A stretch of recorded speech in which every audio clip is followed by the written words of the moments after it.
रूस यूक्रेन युद्ध को लेकर पूरा विश्व जिस बात की चिंता कर रहा था वो कहीं न कहीं हकीकत होते हुए दिख रहा है। आज सुबह यूक्रेन से एक खबर आती है कि यूक्रेन पर रूस ने ऐसे मिसाइलों का प्रयोग किया है जो आज तक कभी किसी युद्ध में प्रयोग नहीं किया गया है। अभी 1-2 दिन पहले ही अमेरिका की तरफ से यूक्रेन को इस बात की सहमति दे दी जाती है कि अभी तक के लगभग 33 महीने के युद्ध में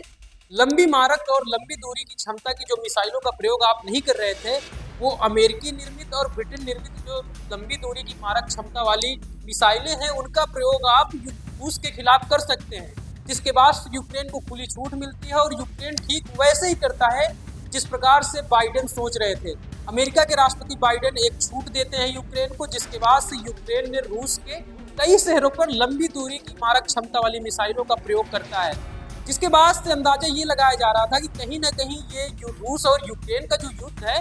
तीसरे विश्व युद्ध की तरफ ले जा रहा है और थर्ड वर्ल्ड वार कहीं ना कहीं हो जाएगा। अब वही कहीं ना कहीं हकीकत होते हुए दिख रहा है। आज सुबह एक शहर है, ये बात करें यूक्रेन का एक शहर है निप्रो, जहां पर रूस ने लंबी मारक क्षमता वाली जो मिसाइलें हैं उनका प्रयोग किया है। बताया जा रहा है कि रूस का जो दक्षिण एरिया है वहां से लगभग अंतर महाद्वीपीय बैलिस्टिक मिसाइलों का प्रयोग किया गया है। इनकी क्षमता के बारे में बात करें तो लगभग एक मिसाइल का वजन जो है 36,000 किलोग्राम है। अब आप इसी से अंदाजा लगा सकते हैं 36,000 किलोग्राम का मिसाइल कितनी तबाही मचा सकता है। हालांकि अभी तक यूक्रेन से ये खबर नहीं आई कि कितना यूक्रेन को हानि हुआ है, निप्रो शहर में कितनी हानि हुई है, लेकिन यूक्रेन की तरफ से ये एक्सेप्ट कर लिया गया है कि हाँ, रूस की तरफ से लंबी मारक क्षमता वाली मिसाइलों का प्रयोग किया गया है और इन मिसाइलों का आज तक कभी प्रयोग नहीं किया गया है। एक बड़ी खबर आ रही है और कहीं ना कहीं अमेरिका के जो राष्ट्रपति बाइडेन है वो आज से 1-2 दिन पहले कहीं ना कहीं मीडिया से मुखातिब होते हैं और कहते हैं कि हम जो यूक्रेन है उसे इस बात की खुली छूट देते हैं कि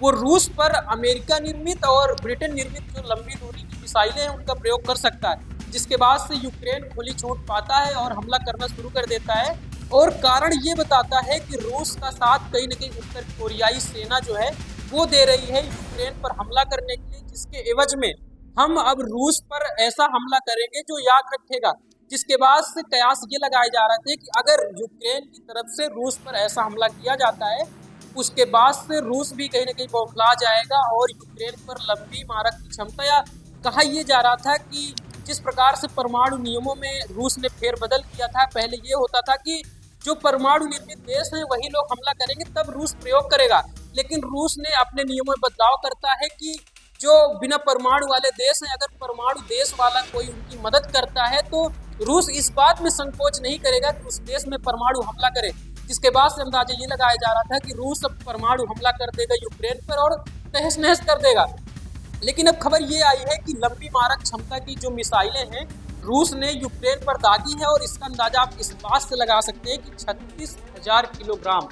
एक मिसाइल का वजन 36,000 किलोग्राम था जिसका प्रयोग किया गया है यूक्रेन पर। लगभग ये खबर आ रही है कि आज सुबह 7 या 8 बजे का समय हो रहा था, जिसके बाद से 7:15 पर यूक्रेन की तरफ से निप्रो शहर में एक अलर्ट जारी किया जाता है, या बात करें पूरे यूक्रेन में एक अलर्ट जारी किया जा सकता है कि कहीं ना कहीं रूस अब हमला कर सकता है यूक्रेन पर। जिसके बाद से यूक्रेन के हर एक शहर में रेड अलर्ट जारी होता है और लोगों को बंकरों में जाने के लिए कहा जाता है। जिसके बाद से आधे से 1 घंटे बाद रूस की तरफ से लगातार हमला होने लगता है और यूक्रेन के निप्रो शहर में कई मिसाइलें दागी जाती हैं और यूक्रेन इस बात को कहीं ना कहीं एक्सेप्ट भी कर रहा है, लेकिन अभी तक इस बात का खुलासा नहीं हुआ है कि अभी तक यूक्रेन में कितना नुकसान हुआ है। ये एक बड़ी खबर आ रही थी जिस बात की आशंका थी पूरे विश्व को कि कहीं ना कहीं विश्व युद्ध ना हो जाए, और राष्ट्रपति बाइडेन का 2 महीने का कार्यकाल बचा है, जिसके बाद से उन्होंने यूक्रेन को खुली छूट दे दी है। जिसके बाद से अंदाजा लगाया जा रहा था कि थर्ड वर्ल्ड वार की तरफ तो रूस यूक्रेन का युद्ध नहीं जा रहा है, लेकिन अब ये अंदाजा कहीं ना कहीं हकीकत में बदल रहा है और ये तस्वीरें सामने आ रही हैं। लेकिन इस पूरे मामले को आप कैसे देखते हैं और आप क्या सोचते हैं, हमें कमेंट बॉक्स पर जरूर बताएं। धन्यवाद।